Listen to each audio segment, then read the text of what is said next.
कितना हमें धर्म को मानना है।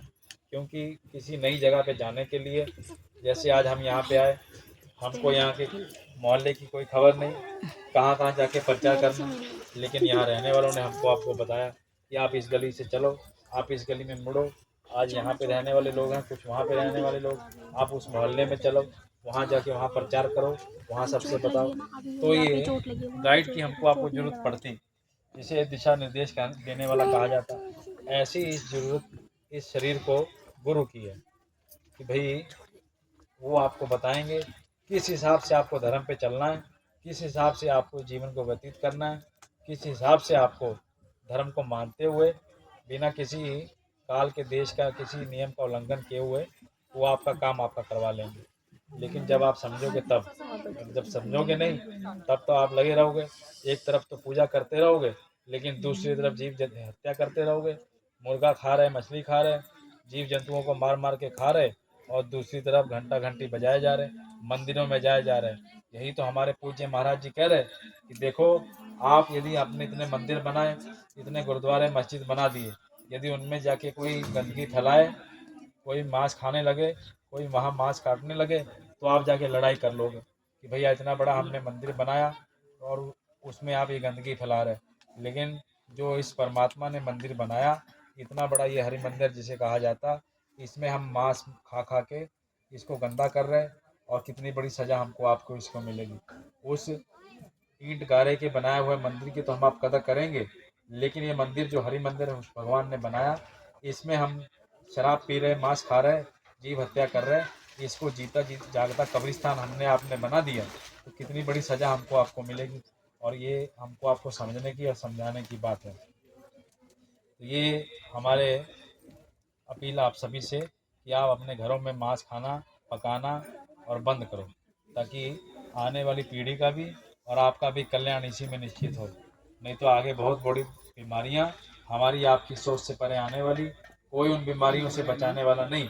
स्वयं गुरु महाराज ने कहा कि देखो ऐसी ऐसी बीमारियां आगे आएंगी कि भाई डॉक्टर लाशों को छूने से मना कर देंगे कि भाई हमें कोई इसका इलाज मालूम नहीं, आप इसको ले जाओ, हमारे आगे से ले जाओ। ऐसी बीमारियों का उदाहरण अभी कोरोना तो कुछ नहीं, ये तो भले हाल में निकला, उसमें तो कुछ चेतावनी भर आपको समझो, आगे तो इससे भयंकर खतरनाक बीमारियां कि आप देखते रह जाओगे कि लाशों पे लाशें पड़ी रह जाएंगी, कोई उठाने वाला नहीं मिलेगा। ऐसा समय हमको आपको देखने को मिलेगा। तो महाप्रलय के समय में यही गुरु महाराज ने हमारे आपके बताया कि उस समय में यही होता कि सबसे पहले जब महाप्रलय आती तो सबसे पहले साधकों को उठाया जाता। जब ये नुकसान होना शुरू होता तो सबसे पहले साधकों को बचा लिया जाता है। जितने साधना करने वाले, भजन करने वाले, उन लोगों को बचा के उनको साइड कर लिया जाता। उसके बाद धार्मिक लोग, अच्छे लोग जो अच्छे कर्म करते हैं, किसी की निंदा चुगली नहीं करी, जो गुरु महाराज का आदेश हुआ उस पर चले, उसको माना, उसको अमल किया, वैसे लोगों को उसके बाद देखो देखते देखते सब कुछ सफाया हो जाता है। और ये एक दो लोग तक नहीं, तीनों चारों लोगों तक सबका सफाया बंद कर दो वीडियो बस। जैसे जैसे ये साधना करने पे हमको आपको समझ आता है। तो ये वैसे समय की तैयारी के लिए, उस समय से बचने के लिए हमें हमारे गुरु महाराज ने जो उपदेश दिया उस पर हमको आपको चलना चाहिए। दूसरी हम आपसे प्रार्थना करेंगे, देखो ऐसे कई उदाहरण आते हैं कि जब गुरु महाराज की खोज करने के लिए, गुरु की खोज करने के लिए कितने कितने शिष्यों ने अपना अपना बड़ा बड़ा समय दिया, अपना इतना समय दिया। गुरु को ढूंढना कोई आसान काम नहीं। ये कोई मंत्री, महामंत्री या प्रधानमंत्री नहीं कि अपने आसपास बॉडीगार्ड लेके चलेंगे और आप समझ जाओगे ये कोई बड़ी बड़ी शक्ति है जो उस जगह से उतर के आई, जिसको आप पहचान लोगे। वो बड़े साधारण रूप से रहते हैं, बड़े सामान्य रूप से रहते, साधारण रूप से, हमारी आपकी सोच से परे, कहीं जंगलों में पड़े रहे, भीड़ भाड़ से दूर पड़े रहे, और आपकी हमारी आपकी समझ में नहीं आने वाले कि भाई ये कोई महात्मा पूरे होंगे, नहीं पूरे होंगे। ये तो जिनकी देवी देवताओं की हम आप पूजा करते, उनसे हमको आपको मांगना चाहिए, उनसे प्रार्थना करनी चाहिए कि भाई हम आपकी पूजा कर रहे हैं, प्रार्थना कर रहे हैं, आप हमें बताइए कि जो इस समय का पूरा गुरु हो, जो रास्ता हमको दे दे, जो जन्म मरण के चक्रों से हमको बचा ले, क्योंकि यही वो दौलत है। जो वैसी दौलत मिल जाए तो बड़े बड़े धनवान लोग अपने महलों को छोड़ के साधारण रस्तों पे आ जाते हैं और उनको ये दुनिया का सब रस फीका लगने लगता है कि भाई अब इसमें तो कोई मजा नहीं, हमें तो केवल इसी नाम रस में कमा। जिसे हम आप कहते हैं कि शिव जी ने भांग पी, भांग का नशा किया, वो कोई भांग का नशा नहीं, वो नाम का नशा है। जब वो नाम का नशा चढ़ जाएगा तब हमको आपको, अभी तो हम झूठा नशा कर रहे हैं कि शिव जी भांग पीते थे। शिव जी ने कितनी बड़ी बड़ी चित्र उनके बना के हम आप लगाते कि भाई ये नशा हम भी करेंगे। शिवरात्रि के दिन कितने लोग भांग पीते नशा के तौर पे और उसको समझते ये प्रसाद है, लेकिन हमने आपने किसी ने नहीं देखा कि शिव जी ने भांग पी थी। कभी शिव जी ने भांग नहीं पी थी, उन्होंने तो केवल वो नाम का नशा किया जिसे संत महात्मा दे रहे। जब कोई महात्मा पूरा गुरु आपको मिल जाएगा तब आपको रास्ता बता देगा, उसी नाम के नशे में फिर आप चले जाओगे और फिर आप उन्हीं देवी देवताओं से मिलो, रोज शिव से मिलो, रोज राम से मिलो, रोज भगवान कृष्ण से मिलो। ऐसा ये नाम दानी रास्ता हमको आपको संत महात्मा देते, जिस रास्ते पे चल के अभी तो कर्म कांड हम कर रहे, वो हमको समझ आता कि भाई हम पूजा कर रहे, मंदिरों में जा रहे, क्योंकि ये जय गुरुदेव मिशन कोई साधारण मिशन नहीं। हम आप ये नहीं कहते कि भगवान राम को ना मानो, भगवान कृष्ण को ना मानो, लेकिन आप मानो, लेकिन धर्म को भी समझो कि क्या उन्होंने किया। हम आप उनको मान रहे, उनको मानने बोलने भर का मानना नहीं।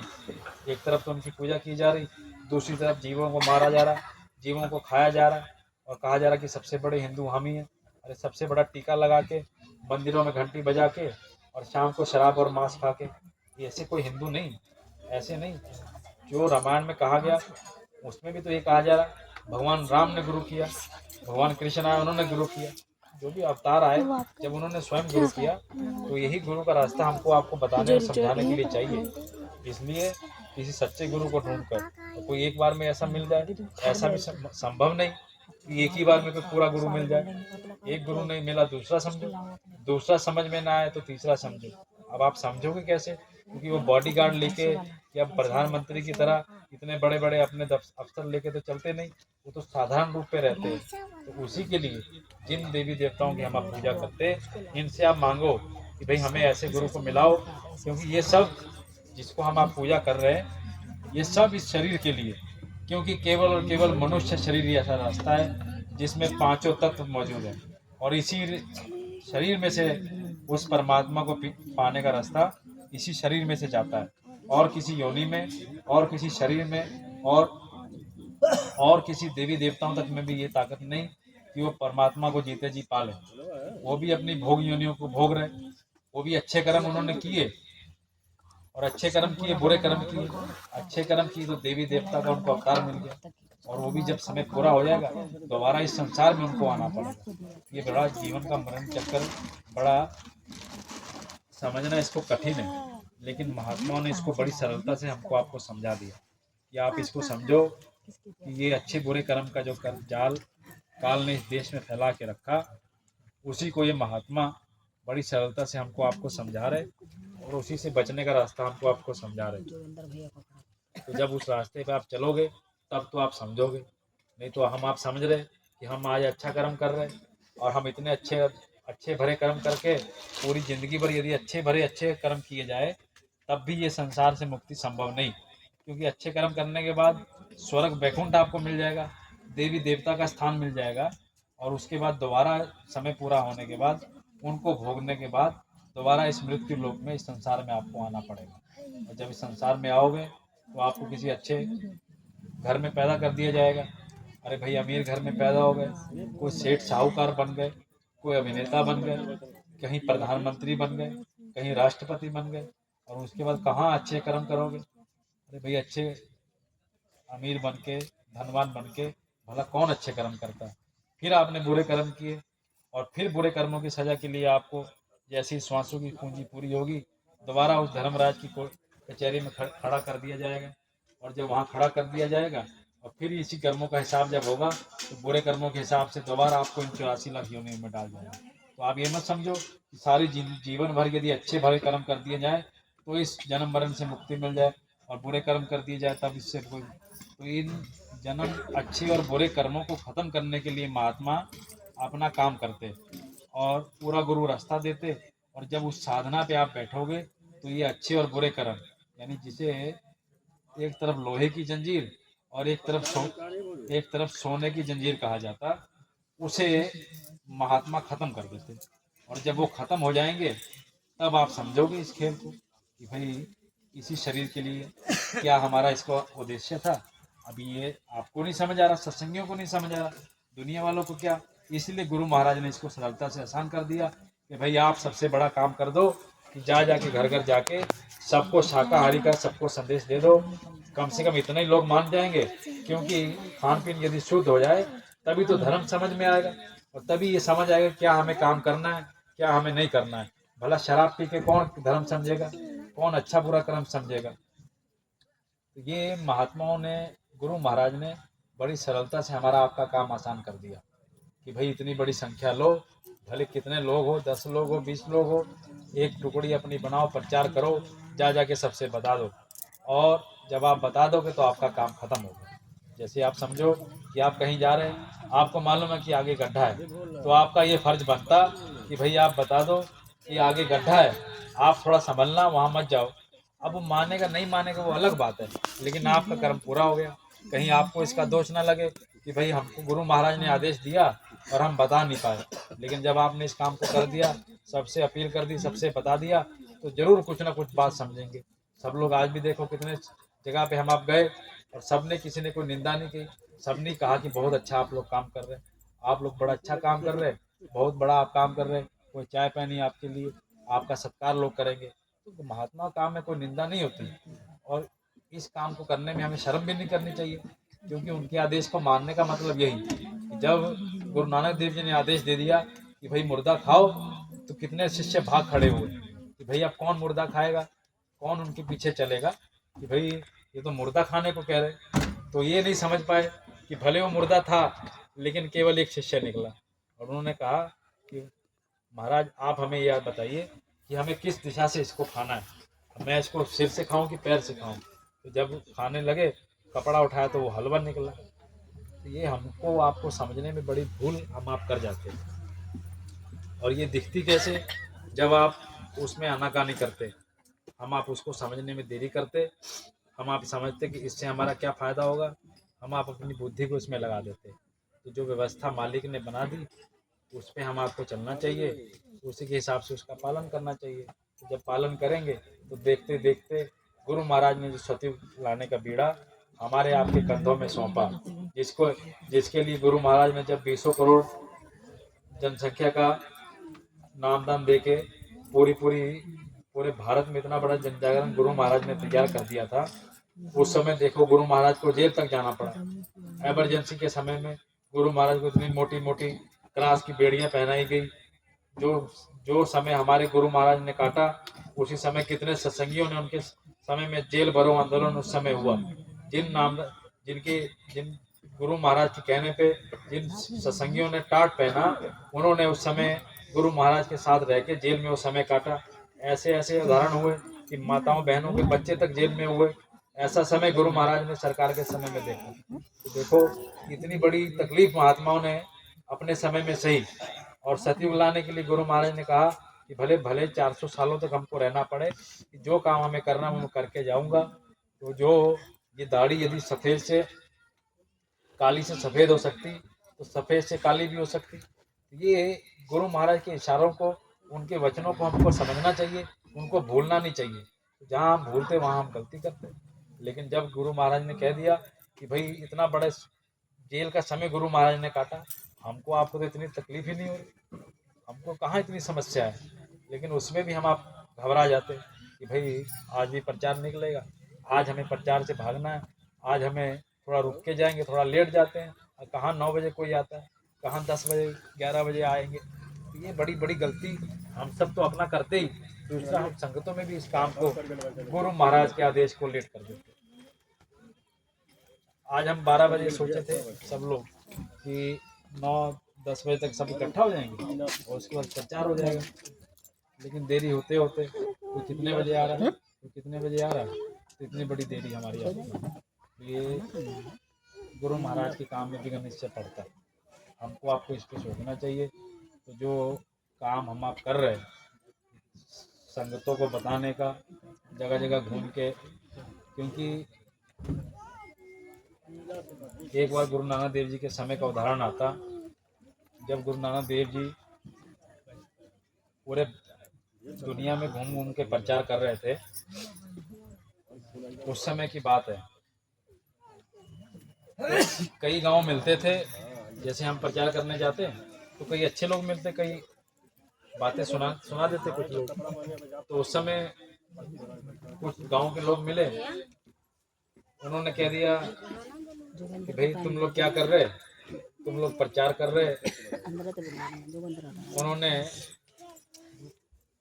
गुरु महाराज से अपशब्द बोल दिए, उनकी निंदा कर दी। गुरु महाराज ने उनको आशीर्वाद दिया कि आप लोग सब बचे रहो। और किसी दूसरे गांव में गए, वहां अपने धर्म का प्रचार जब किया तो उन्होंने बड़ा उनका सत्कार किया। उन्होंने बोला, गुरु महाराज ने कहा कि आप सब लोग उजड़ जाओ। यही जब साथ में जो उपदेशक चल रहे थे, उनके मन में शंका हो कि भाई ये गुरु महाराज क्या कर रहे हैं। जिन लोगों के साथ, जिन लोगों ने अच्छा व्यवहार किया, उनको तो ये कह रहे कि भाई आप लोग उजड़ जाओ, और जो लोग बुरा व्यवहार कर रहे हैं उनको कह रहे हैं आप बसे रहो, आप एक ही जगह पे सही हो। तो जब गुरु महाराज से पूछा, गुरु नानक देव जी से साथियों ने, शिष्यों ने जब पूछा, तो उन्होंने बताया कि देखो, जो लोगों ने आदर सत्कार किया, जिन्होंने संदेशों को सुना, जिन्होंने आदेशों को माना, जिन्होंने उस पर अमल किया, वो लोग कितने अच्छे लोग हैं। और जब लोग फैल जाएंगे तो जगह जगह जाके अच्छा प्रचार करेंगे और संसार को अच्छा बनाएंगे और अच्छा ही फैलाएंगे। लेकिन जो बुरे लोग हैं, यदि इनको भी फैलने का आदेश दे दिया जाए तो ये भी फैलेंगे और बुराई फैलाएंगे। तो यही हमारे आपके साथ गुरु महाराज ने कर दिया, जगह जगह जाके आप लोग प्रचार करो, आप लोग आदेशों को बताओ, संदेशों को बताओ। जब संदेशों को बताने लग गए, करने लग गए, तो कितना बड़ा परिवर्तन देखो। आज गुरु महाराज के आदेश से हमारे आपके जिलों में, इलाकों में, पूरे लुधियाना के कोने कोने में आज शाकाहारी का प्रचार की एक लहर दौड़ गई। और आने वाले समय में जैसे जैसे ये मार पड़ते पड़ते पूरे लुधियाना में यदि कहीं निकल जाओ आप और ये किसी से पूछ लो कि जय गुरुदेव वाले हम आप हैं, तो कह देंगे हाँ भाई, आप लोग को हमने कई बार देखा है, आप लोग गुरु महाराज का प्रचार करते हो, कई बार शाकाहारी रैली लेकर निकलते हो, तो बहुत अच्छा लोग आप काम कर रहे हो। कितना बड़ा काम हमारे आपके माध्यम से गुरु महाराज करवा रहे हैं। तो ये भरोसा बराबर सत्संगियों को बनाए रखने की उम्मीद है और उन पर अमल करते हुए चलने की हम आप सभी से प्रार्थना करेंगे। देखिए,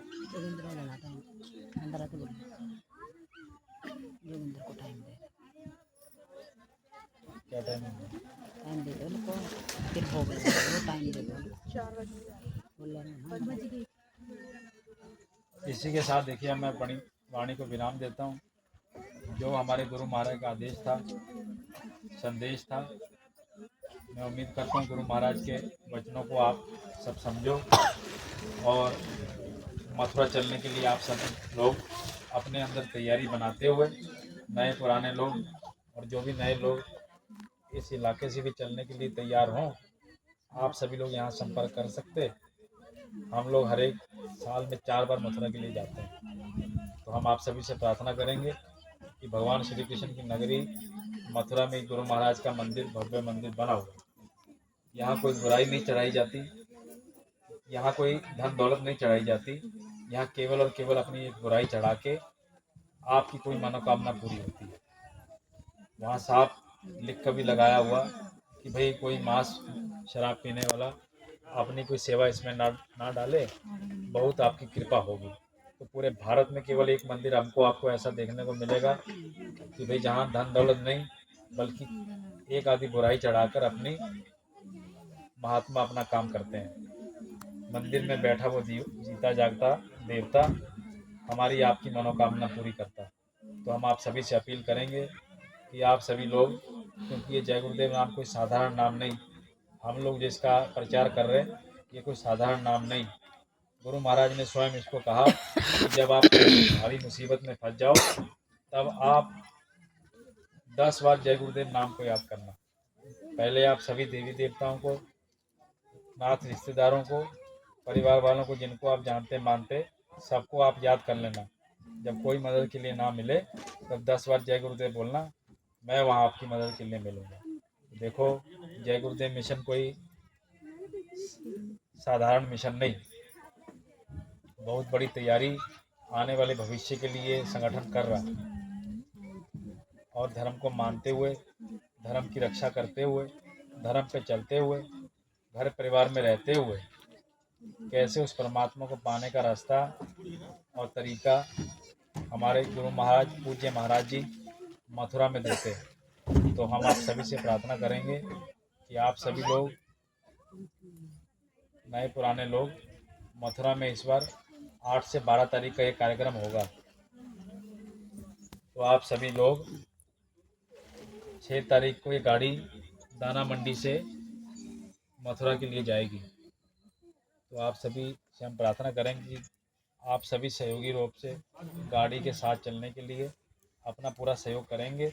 और जितने भी नए लोग हैं, आप सभी लोग अपना तैयारी बनाएं और एक बार भले घूमने के लिए आप लोग गुरु महाराज का दर्शन, ऐसे जगह का दर्शन करके आइए जहाँ पे भगवान श्री कृष्ण घूमे, जहाँ हमारे गुरु महाराज ने कण कण को घूम के उस मिट्टी को पवित्र किया।